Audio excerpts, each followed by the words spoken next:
मैं ये पूछना चाहता हूँ भारतीय जनता पार्टी के लोगों से कि क्या इनकी पार्टी में बड़े बड़े नेता हैं, कई सारे नेता हैं। अभी आपको याद होगा संजय निषाद ने एक टिप्पणी दी थी कि प्रभु श्री रामचंद्र जी का दशरथ जी के पुत्र ही नहीं थे जी। इतनी बड़ी आपत्ति करने वाले व्यक्ति के ऊपर सवाल नहीं उठ रहे हैं। दूसरे आपको ध्यान होगा कि आदरणीय मुख्यमंत्री जी स्वयं हनुमान जी को दलित करते हैं। मैं आपको याद दिलाता हूँ भारतीय जनता पार्टी के लोग सन 2002 हारे, 2004 हारे, 2007 हारे, 2009 हारे, 2012 हारे, 5 चुनाव लोग हारे हैं। भारतीय जनता पार्टी का मुख्य उद्देश्य क्या है? एन केन प्रकरण देश भाड़ में जाए। आप सोचो रेल बेल गेल सब बिक रहा है। हमारे जो देश की संवैधानिक संस्थाएं क्या सुरक्षित हैं? क्या सबसे बड़ा सवाल आज के टाइम में है, आप ये पूछ रहे हो कि कैसे चीजें होंगी। आप मुझे बताओ, सबसे बड़ी देश है, देश से बड़ा कोई नहीं हो सकता है। प्रधानमंत्री जी मोदी जी देश नहीं है। बहुत सारे लोग प्रधानमंत्री बने और आए, बहुत सारी पार्टियों से नेता लोग आए गए, लेकिन देश है, देश रहेगा। लेकिन लोकतंत्र की हत्या जिस तरीके से भारतीय जनता पार्टी के लोग कर रहे हैं, ये बहुत ही दुर्भाग्यपूर्ण। रामचरितमानस और स्वामी प्रसाद मौर्य को लेकर उत्तर प्रदेश की राजनीति बेहद गर्म दिखाई दे रही है। ऐसे हमें हमारे साथ समाजवादी पार्टी के प्रवक्ता चंचल कुमार यादव जी हैं। हम उनसे जानने का ये प्रयास करेंगे कि आखिर स्वामी प्रसाद मौर्य जी ऐसी बयानबाजी बार बार क्यों कर रहे हैं जिससे धर्म की हानि हो रही है। जी देखिए, जहाँ तक आदरणीय स्वामी प्रसाद मौर्य जी का सवाल है, एक बड़े नेता रहे हैं, विभिन्न पदों पे रहे हैं, बहुत ही सुलझे हुए नेता हैं। अगर उन्हें किसी रामचरितमानस को लेकर के अगर किसी चौपाई में, किसी दोहे में आपत्ति है, तो वो अपनी बात कह रहे हैं। सवाल आज के समय में ये उठता है, समाजवादी पार्टी हम लोग जो है आज के समय में रामचरितमानस से लेकर के प्रभु श्री रामचंद्र जी से लेकर सारी देवी देवताओं में समाजवादी पार्टी का पूरा अडिग विश्वास है। और जहाँ तक स्वामी जी का सवाल है, स्वामी प्रसाद मौर्य जी का सवाल है, उन्होंने चौपाई के रामचरितमानस 2-3 चौपाइयों की बात कही है। मैं ये पूछना चाहता हूँ भारतीय जनता पार्टी के लोगों से कि क्या इनकी पार्टी में बड़े बड़े नेता हैं, कई सारे नेता हैं। अभी आपको याद होगा संजय निषाद ने एक टिप्पणी दी थी कि प्रभु श्री रामचंद्र जी का दशरथ जी के पुत्र ही नहीं थे जी। इतनी बड़ी आपत्ति करने वाले व्यक्ति के ऊपर सवाल नहीं उठ रहे हैं। दूसरे आपको ध्यान होगा कि आदरणीय मुख्यमंत्री जी स्वयं हनुमान जी को दलित करते हैं। चंचल जी, इस पे मेरा एक प्रश्न ये भी है आपसे कि भाई भारतीय जनता पार्टी आपके अनुसार कह रही है तो उस पर कोई आपत्ति नहीं कर रहा है, कोई कुछ नहीं बोल रहा है, लेकिन स्वामी प्रसाद मौर्य उस पर अगर बोल रहे हैं, उस पर ही सब लोग क्यों कह रहे हैं? उसी पर राजू दास का भी अभी आपने देखा, इतना बड़ा मामला हो गया पूरे उत्तर प्रदेश में। सभी संत और जितने भी धर्मगुरु थे वो सारे में आक्रोश उनके में अंदर आ गया। देखिए, जहाँ तक राजू दास की बात है, महंत हैं, वो हनुमानगढ़ी के महंत हैं। मैं उनके साथ डिबेट में बैठ चुका हूँ।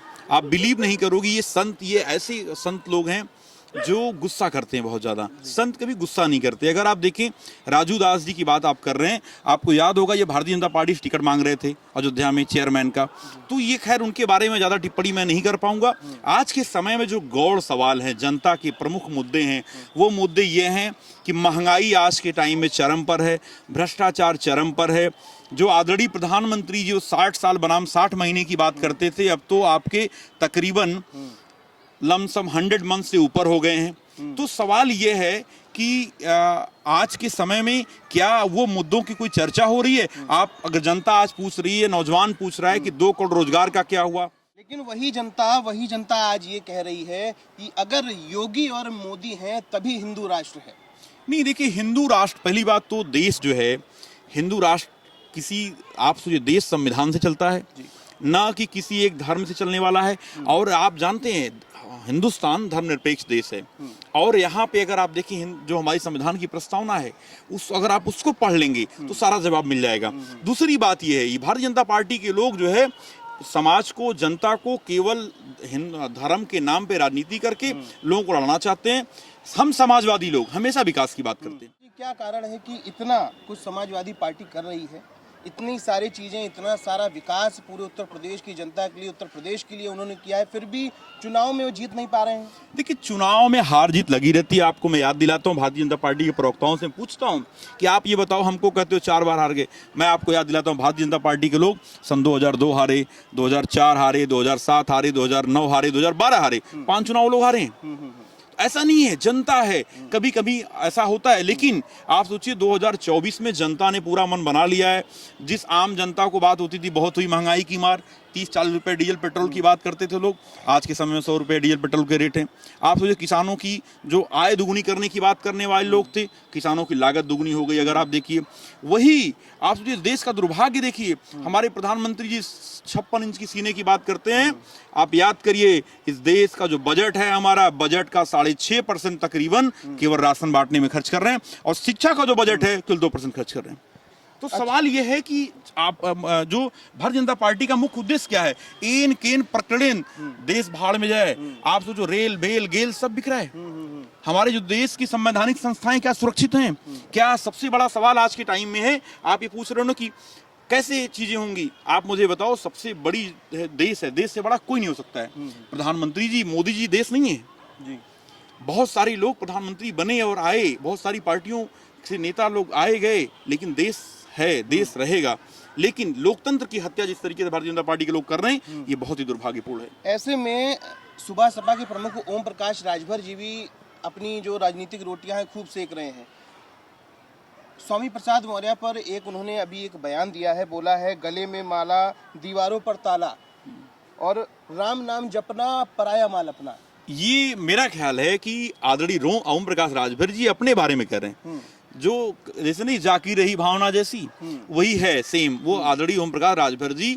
आप देखिए 2022 से पहले उनकी बातें खुद की निकलती थी, उनके खुद की गले से निकलती थी, कंठ से निकलती थी। लेकिन आज के टाइम में स्क्रिप्टेड सारी कहानी उनकी है। तो ये अपनी राजनीति मजबूत करने के लिए कर रहे हैं। यस, आप मुझे बताइए ना कि वही नहीं आपने कहा राम नाम जपना पराया माल अपना, ये पराया माल की बात करने वाले लोग हैं। के साथ थे, फिर वहां से सपा के साथ आए, अब भाजपा का साथ दे रहे हैं। रामचरितमानस को लेकर के बिल्कुल अड़े हुए हैं, एकदम कह रहे हैं हम भाजपा के साथ में हैं। देखिए आदरणीय ओम प्रकाश राजभर जी की जहां तक बात है, आप अगर उनके पुराने स्टेटमेंट को उठा के देखेंगे, मुख्यमंत्री जी के बारे में क्या क्या बोला करते थे, क्या क्या कहा करते थे, भारतीय जनता पार्टी के बारे में क्या क्या कहा करते थे, आपको याद होगा। यही पूरे प्रकरण को लेकर के अभी 2 सपा नेत्रियों को अखिलेश यादव जी ने जो है निष्कासित कर दिया पार्टी से, उसका क्या कारण रहा? देखिए जहां तक जो भी पार्टी विरोधी गतिविधि में शामिल होगा, पार्टी जो हमारे नेता हैं बहुत ही सौम्य हैं, बहुत सुलझे हुए हैं, और नौजवानों को हमेशा प्रमोट करने की बात करते हैं, और हमेशा देश सर्वोपरि है। पार्टी समाजवादी पार्टी का एक अपना कैडर है, लेकिन कम से कम पार्टी में रहने वाले जो लोग अगर पार्टी विरोधी लाइन में जाएंगे तो निश्चित तौर पर उनके ऊपर कार्रवाई होगी। मेरा एक आखिरी प्रश्न है चंचल जी कि ओम प्रकाश राजभर जी जिस तरह से भाजपा के साथ हैं, रामचरितमानस के साथ हैं, लेकिन उन्हीं की पार्टी की महिला मोर्चा की राष्ट्रीय उपाध्यक्ष जो है वो इस तरह का बयान दे रही हैं कि कभी द्रोणाचार्य के बारे में अभद्र टिप्पणी कर रही हैं, तो कभी श्री राम के लिए बोल रही हैं कि वो अपनी जब पत्नी को दूसरों के कहने पर वनवास भेज सकते हैं, अपनी पत्नी को छोड़ सकते हैं, तो वो किस तरह से कि भगवान है। देखिए आप जानते हैं सुभाषपा जो पार्टी है, आदरणीय ओम प्रकाश राजभर जी उसके राष्ट्रीय अध्यक्ष हैं। आप सोचिए कि उनके पार्टी के लोग जब खुद अनाप शनाप बोला करते हैं, तो उनके पार्टी के नेता जो है वो लोग कैसे बोलेंगे। आप खुद सोचिए कि उनकी जो महिला नेत्री क्या क्या बयान दे रही है, मैं तो पढ़ भी नहीं सकता हूँ, खैर उन बातों पे मैं नहीं आऊँगा। लेकिन सिंपल सी बात है, समाजवादी पार्टी के लोग, हम लोग हमेशा विकास की राजनीति करने वाले लोग हैं। हम लोग कभी धर्म में हमारा जो है सर्वधर्म संभाव की बात करती है समाजवादी पार्टी, और हम लोग लोहिया को मानने वाले लोग हैं। हम लोग जो है लोहिया की विचारधारा, जयप्रकाश नारायण ये गांधीवादी विचारधारा को माने, अम्बेडकर बाबा भीमराव अम्बेडकर साहब की विचारधारा को आगे लेके बढ़ने वाले लोग हैं। हम लोग कभी भी किसी भी समाज को धार्मिक वर्गीकरण के आधार पे बांटना नहीं चाहते हैं। यहाँ पे समाज सब अमन चैन भाईचारा बना रहे, क्योंकि भाईचारा बना रहेगा तभी देश तरक्की करेगा, तभी हम सब लोग हैं। अगर आपसी वैमनस्यता हो जाएगी, जो भारतीय जनता पार्टी के लोग चाहते हैं, डिवाइड एंड रूल, अंग्रेजों से सीखते आए हैं ये लोग, और इनका एक एजेंडा है कि बांटो और राज करो। अच्छा, कल से विधानसभा सत्र भी शुरू हो रहा है, तो क्या क्या प्रस्ताव अब रहेंगे समाजवादी पार्टी के आगे की राजनीति के लिए? देखिए आदरणीय मुख्यमंत्री जी से सवाल होगा कि आप बताइए शूद्र कौन है, ये पूछा जाएगा उनसे। क्योंकि जिस तरीके से जातिगत आधार पे, मैं आपको बताऊं अभी एक घटना आजमगढ़ में हुई है, अतरौलिया विकासखंड है, वहां पे मुख्यमंत्री के सजाती लोगों ने सरेआम ब्लॉक के अंदर घुस करके जो है कर्मचारियों को मारा पीटा है, लेकिन कई दिनों तक FIR नहीं लिखी गई। एक तरफ लॉ एंड ऑर्डर की बात करते हैं, दूसरी तरफ ये जो है जो मुख्यमंत्री के सजाती लोग हैं सरेआम गुंडागर्दी कर रहे हैं। लॉ एंड ऑर्डर की अगर हम बात करें तो अभी आपने कानपुर का एक हादसा देखा, और आज ही एक गोरखपुर का भी वीडियो सामने आया है, जिसमें गोरखपुर चौकी में तैनात एक दरोगा सामने मंदिर के सामने जो रेडी लगा रही है, फूल और बेलपत्र बेच रही है, उस महिला को दनादन थप्पड़ जड़ते जा रहे हैं। देखिए, भारतीय जनता पार्टी में लॉ एंड ऑर्डर की बात करें, इन्होंने लॉ एंड ऑर्डर को लेकर कुछ भी नहीं किया है, केवल लंबी लंबी बातें छोड़ी इन्होंने। कुछ 2-4 लोगों के ऊपर कार्रवाई करके ये अपना इकबाल बात करते हैं, लेकिन सच्चाई ये है आज के समय में उत्तर प्रदेश महिला अपराध में नंबर 1 है, कस्टोडियल डेथ में नंबर 1 है, साइबर क्राइम में नंबर 2 है, संगठित अपराध में नंबर 2 है। आप मुझे बताओ, पुलिस को लेकर आपने काम क्या किया? हम लोगों ने, हमारे आदरणीय नेता जो एक विजनरी सोच के इंसान, मतलब बहुत ही हाईटेक, आप सोचिए 1090 सुविधा लेके आए, जो महिलाओं को आज कोई भी महिला अगर 1090 पे फोन करती है तो उसको न्याय मिलने का काम होता है उस समाजवादियों की। तो देखा आपने किस तरह से चंचल कुमार यादव जो कि सपा के प्रवक्ता हैं, वो पूरी तरह से भारतीय जनता पार्टी सरकार को निशाना लगा रहे हैं और उन्होंने पूरा आरोप डाला है भारतीय जनता पार्टी पर कि जिस तरह से भारतीय जनता पार्टी के लोग बयानबाजी करते हैं उस पर कोई ध्यान नहीं देता है। और समाजवादी पार्टी ने अगर कोई बयान दे दिया, स्वामी प्रसाद मौर्य ने अगर रामचरितमानस पर टिप्पणी कर दी, तो उस पर सवाल क्यों? राजधानी लखनऊ से वीडियो जर्नलिस्ट जिशान के साथ स्पर्श गुप्ता, TV 24।